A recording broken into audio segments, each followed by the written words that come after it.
The letter said I owed a six-figure fine by the end of the month, but the name on the deed inside my safe said something very different. It arrived on a Tuesday morning, slid under my gate like it had every right to be there. Thick envelope, official seal, bold lettering that screamed authority before I even opened it.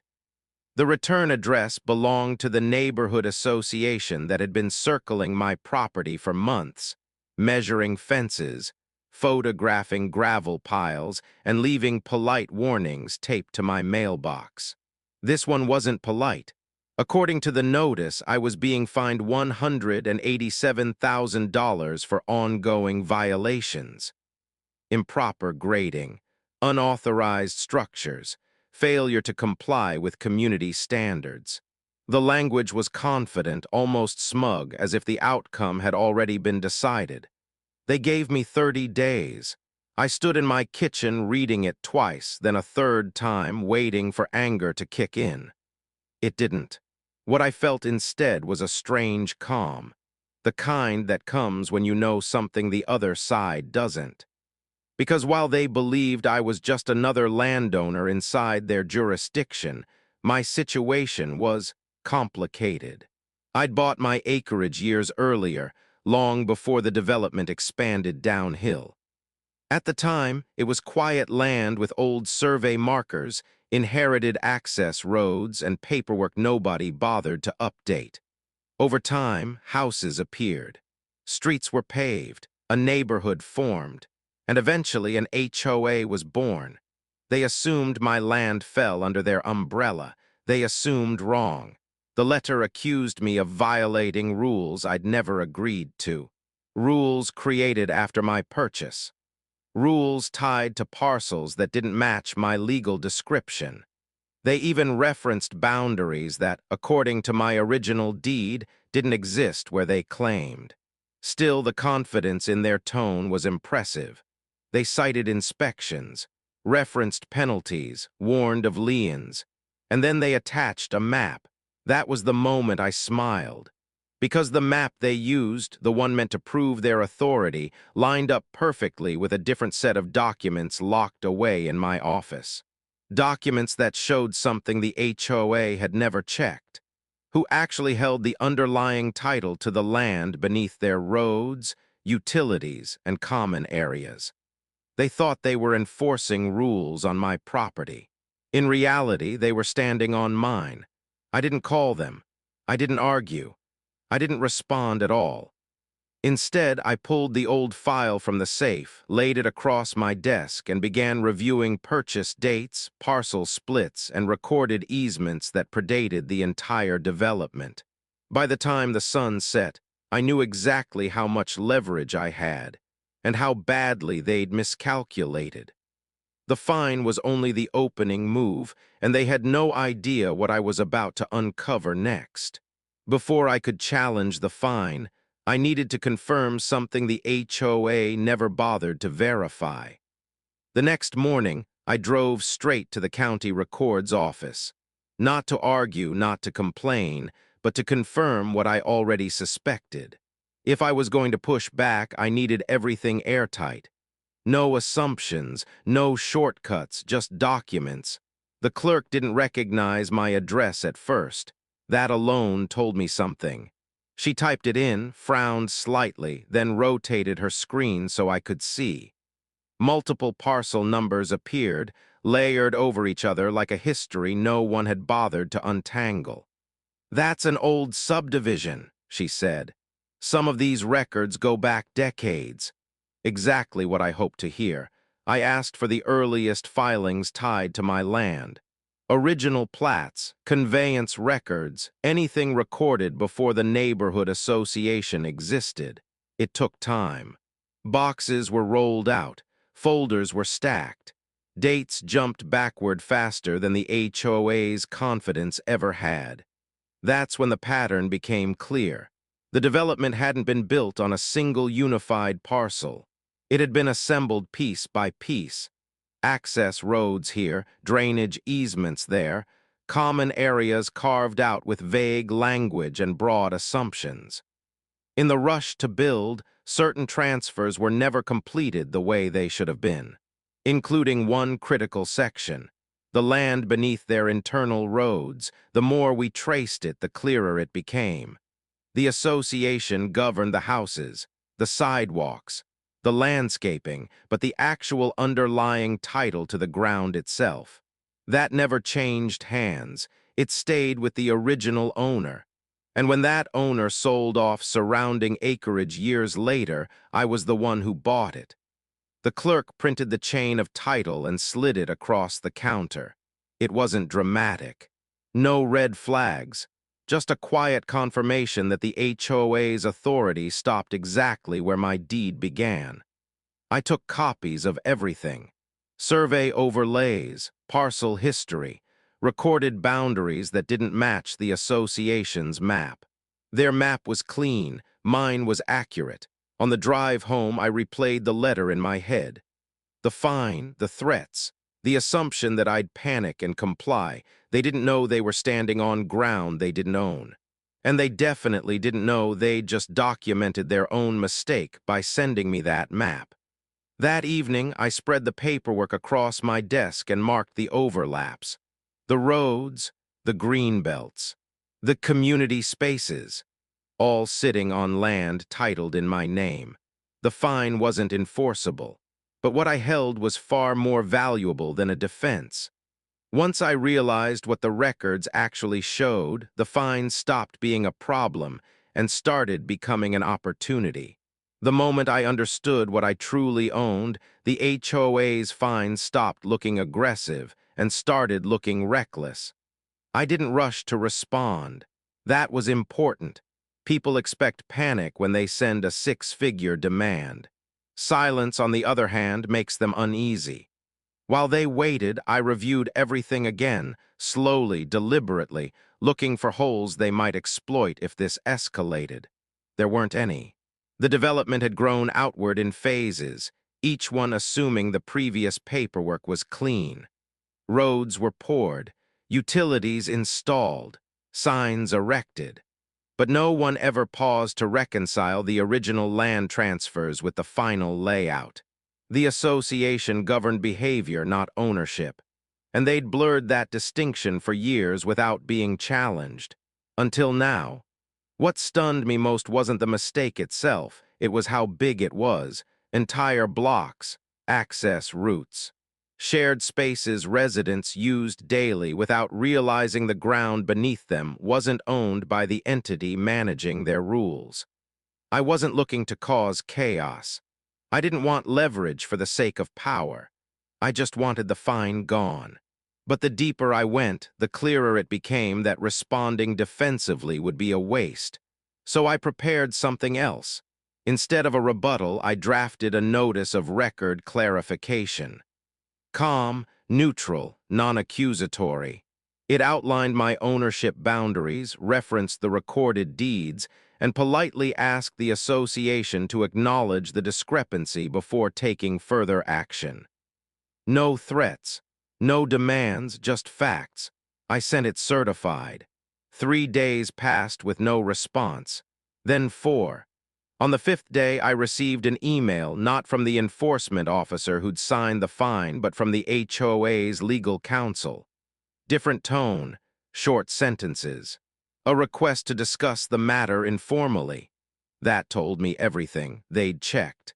And what they found didn't match their assumptions. I agreed to a call the following week. No urgency on my end. If anything, delay worked in my favor. The longer this sat unresolved, the more uncomfortable it became for them. In the meantime, I drove through the neighborhood, not to gloat, but to observe. Families walked dogs.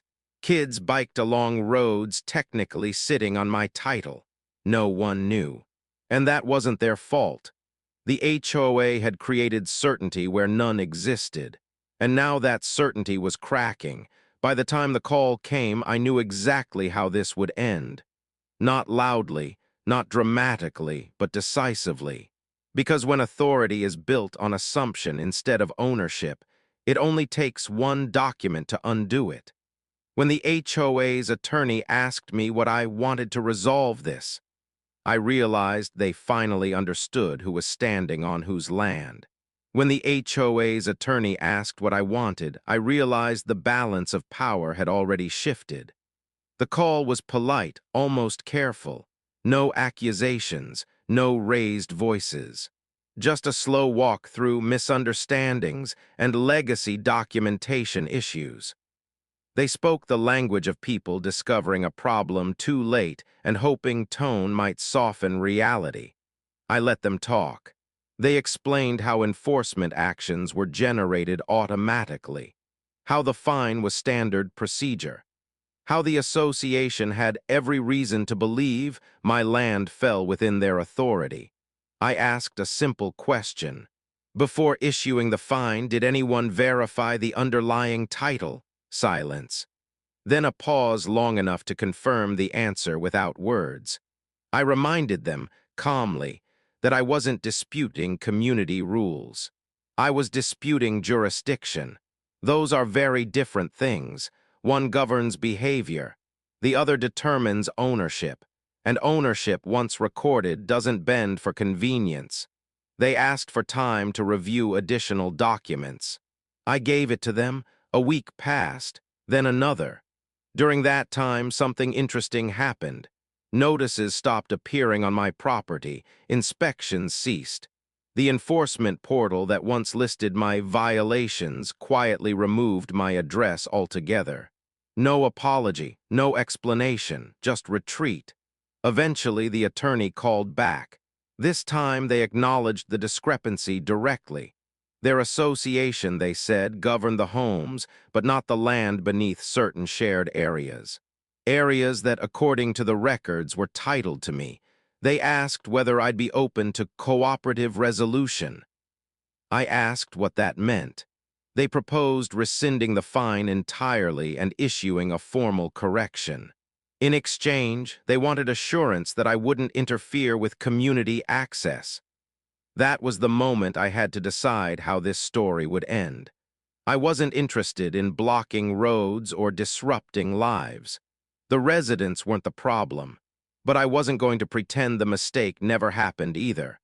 I told them I'd consider an access agreement, formal, recorded, and clear. No assumptions, no implied authority, just defined terms. They agreed, not enthusiastically. Not quickly, but they agreed.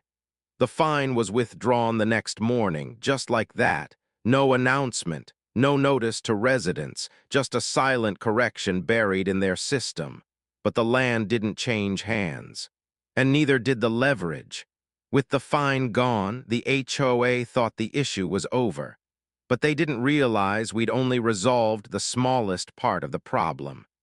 The fine disappearing should have ended the story, but instead, it exposed just how fragile the HOA's authority really was. Once the enforcement notice vanished, I expected silence. What I got instead was hesitation. Emails went unanswered. Follow-ups were slow.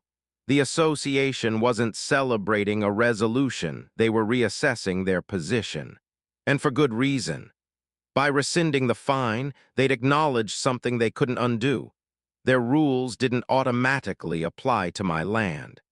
That alone raised questions they weren't ready to answer, especially if residents ever started asking how far the HOA's authority truly extended. That's when the second proposal arrived. This one wasn't about violations. It was about cooperation, shared use, mutual benefit. The language was softer, almost diplomatic, and carefully avoided words like jurisdiction or ownership. Instead, it focused on continuity, keeping things running the way they always had. But the way things had always been was the problem. The proposal assumed continued access across land I owned, without addressing how that access had been taken for granted in the first place. It offered assurances but no structure. Promises, not protections. I declined, politely. Not because I wanted conflict, but because ambiguity was what created this mess to begin with. If anything was going to move forward, it needed clarity written into the record. Defined boundaries. defined permissions, defined responsibility. The HOA asked for another meeting. This time it wasn't just legal counsel. 2 board members joined. Their expressions told the story before anyone spoke. They weren't there to negotiate from strength. They were there to contain fallout. They asked whether I intended to assert ownership more publicly. I said no. They asked whether I planned to interfere with neighborhood operations. I said no again. Then they asked the real question. What do you want going forward? I told them the truth. I wanted a formal access agreement recorded with the county. Clear language stating that the land remained mine, that access was granted under specific terms, and that no future enforcement actions would be taken against my property without verification of jurisdiction. No surprises, no assumptions. They asked for time. I gave it to them. Because by now time worked in my favor. Every delay made one thing clearer. The HOA wasn't afraid of me. They were afraid of what the records might reveal if anyone else looked closely. When the board asked for yet another extension, I realized the real risk they faced wasn't me. It was the truth spreading beyond this room. The pressure didn't come from lawyers. It came from the residents who started noticing things no one had questioned before. While the board asked for extensions and drafted revisions, word quietly began to circulate. Not rumors, questions, simple ones. Why had enforcement stopped so suddenly? Why was one property suddenly missing from the violation list? Why were meetings being postponed with no explanation? Those questions have a way of multiplying. I wasn't present when the first internal discussion spilled beyond the boardroom, but I heard about it soon after. A homeowner requested clarification on enforcement boundaries. Another asked whether fines issued in the past had been properly authorized. Someone else wanted to know why certain common areas weren't clearly titled to the association. The board scheduled an informational session. No votes. No announcements, just a meeting to address procedural concerns. That phrasing alone was telling. I didn't attend, but a neighbor called me afterward, still processing what they'd heard. The board explained that the community's governance applied to homes and behavior, not necessarily every square foot beneath shared infrastructure. They avoided specifics. They avoided dates.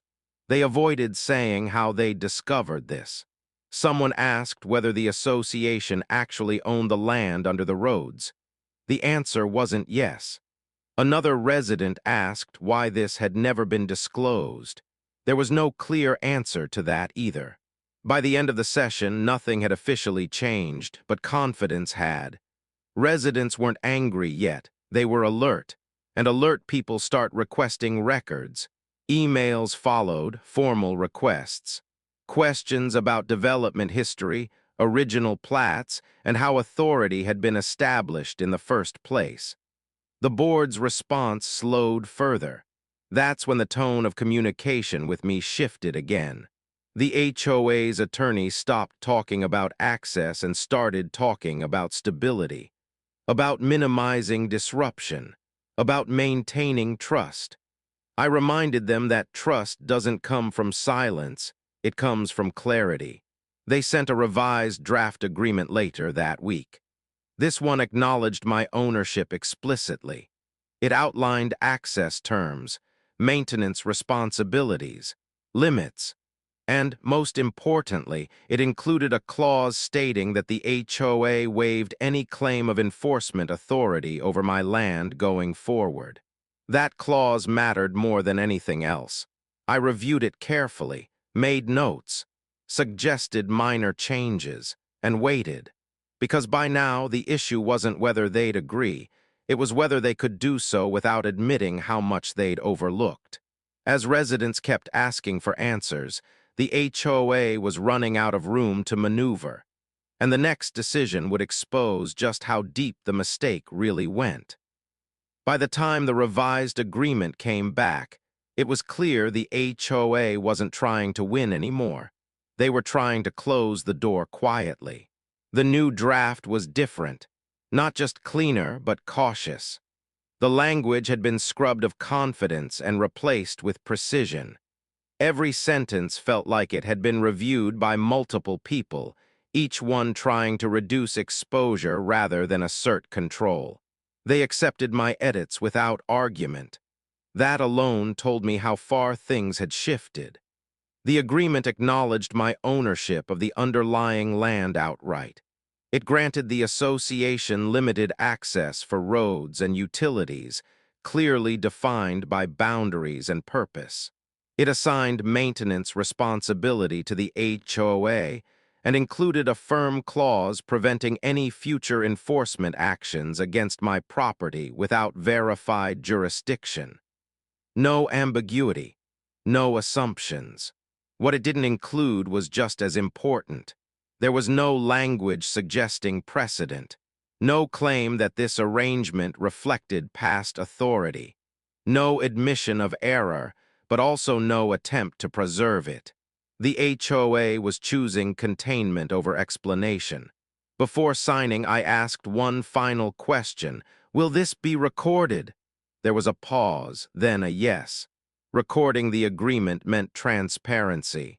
It meant anyone pulling records in the future would see the truth. It meant this wouldn't quietly disappear when the board changed hands. They understood that. The signing took place without ceremony. No meeting room, no witnesses beyond counsel. Just ink, paper, and a shared understanding that this situation had gone much further than anyone intended.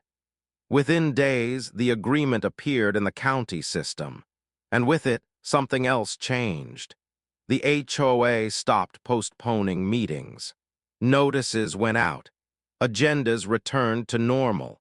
The association was eager to move forward, to redirect attention back to landscaping schedules and parking reminders. But residents hadn't forgotten. A few asked why new records had appeared tied to common areas. Others noticed changes in how enforcement notices were worded. The association responded with careful statements about historical clarifications and updated governance alignment. No lies, just incomplete truths. For me, the matter was resolved. The fine was gone. The access was formalized. My ownership was on record. But the experience left one undeniable lesson behind. Authority works best when no one questions it, and it unravels quickly when someone finally does. The HOA thought recording the agreement would put everything to rest, but what it really did was make the truth impossible to hide. Recording the agreement didn't quiet things down. It gave curious homeowners something concrete to look up. Once documents hit the county system, they stop being abstract. They become searchable. And when people are already uneasy, search bars get a lot of use. I started hearing from neighbors I'd never spoken to before. Not confrontational messages, careful ones. Questions framed as curiosity. Someone asked why an access agreement now existed where there hadn't been one before. Another wondered why enforcement language had changed in recent notices. A third asked, bluntly, whether the HOA actually owned the land beneath the roads. The board responded the only way they could, slowly and vaguely. They issued a short update explaining that legacy records had been clarified and that governance procedures were being aligned with historical filings. It sounded reassuring on the surface. But for anyone who'd already pulled the documents, it raised more questions than it answered. A special meeting was scheduled soon after, not advertised loudly, no votes planned, just a review of administrative matters. That phrasing was doing a lot of work. I didn't attend, but a neighbor shared notes afterward. The board walked through a timeline without dates. They referenced surveys without showing them. They spoke about authority without using the word ownership. Every explanation was technically accurate and carefully incomplete. One resident asked whether past fines might have been issued beyond the HOA's jurisdiction. The answer was complicated. Another asked how many properties were affected by the same boundary issue. That question didn't get answered at all. By the end of the meeting, nothing official had changed. But the mood had. People weren't upset. They were focused. Focused people request records. Focused people compare notes. Focused people don't forget. The board began working faster after that. Updates came out more regularly. Language became more precise. Enforcement notices emphasized member-owned parcels where they hadn't before. They were adapting, and that adaptation said everything. For my part, I stayed quiet. I answered questions when asked. I shared documents only when requested. I didn't speculate or accuse. Facts speak louder when you let them stand on their own. The HOA had overreached once and corrected it only after being challenged. Now they were trying to prove it wouldn't happen again.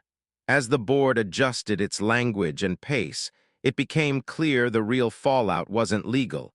It was the slow erosion of unquestioned authority. The real consequence didn't arrive as a lawsuit or a headline. It arrived as hesitation. Weeks passed, and on the surface, everything looked normal. Lawns were trimmed. Notices went out on schedule. Meetings followed their usual format, but something subtle had changed, and once you noticed it, you couldn't unsee it. The HOA no longer moved automatically. Before, enforcement letters went out fast and firm. Now they were reviewed, revised, sometimes not sent at all, language softened, deadlines stretched. Authority that once felt absolute now paused to double-check itself. That pause mattered. Residents felt it too. Conversations shifted from complaints to process. People started asking not just what the HOA could do, but why it could do it. The difference was small but powerful. I was contacted again by the board, this time informally. Not to renegotiate, not to clarify, just to ask whether I had any remaining concerns. I didn't. The agreement was recorded. The fine was gone. Access was defined. Ownership was acknowledged. There was nothing left to dispute, but I did share one observation. I told them that none of this would have happened if someone had verified the records before enforcing authority. That shortcuts don't just create risk, they compound it. And that once trust cracks, it doesn't fully reset just because paperwork is corrected. They listened. Whether they agreed was beside the point. Shortly after that conversation, a board member resigned. No announcement, no explanation, just a quiet change on the association's website. Another followed weeks later. New names appeared, new agendas. Training sessions were scheduled for board members on governance boundaries and record verification. The HOA was learning, publicly or not. I drove through the neighborhood one afternoon, watching kids ride bikes along streets that technically sat on my title. Life went on. That was always my goal. Stability, not disruption. But stability built on assumption is fragile. The HOA fined me because they believed they could. They backed down because the records said otherwise. And that distinction between belief and proof changed how power operated in that community. The fine was gone, the agreement was recorded, and the HOA had adjusted. But the final impact was only just becoming clear. In the end, the most important change wasn't written in any agreement. It was written into how authority was used afterward. Months later, the neighborhood looked the same. Same streets, same signs, same schedules taped to community boards. If you didn't know what had happened, you'd never guess anything unusual had taken place. But for those paying attention, everything was different. The HOA no longer assumed compliance. They verified first. Enforcement notices became careful. Language became specific. Before any action, records were checked, sometimes twice. What once felt automatic now felt deliberate. That shift mattered more than the fine ever did. No one announced what had happened. There was no apology tour, no formal acknowledgement that mistakes had been made. But the behavior told the story clearly enough. Authority had learned its limits. As for me, life returned to normal. No letters, no inspections, no unexpected fines. The access agreement sat quietly in the county records, doing its job without fanfare. The land remained mine. The neighborhood functioned as it always had, just with clearer boundaries. Occasionally, a neighbor would ask what really happened. I never dramatized it. I didn't need to.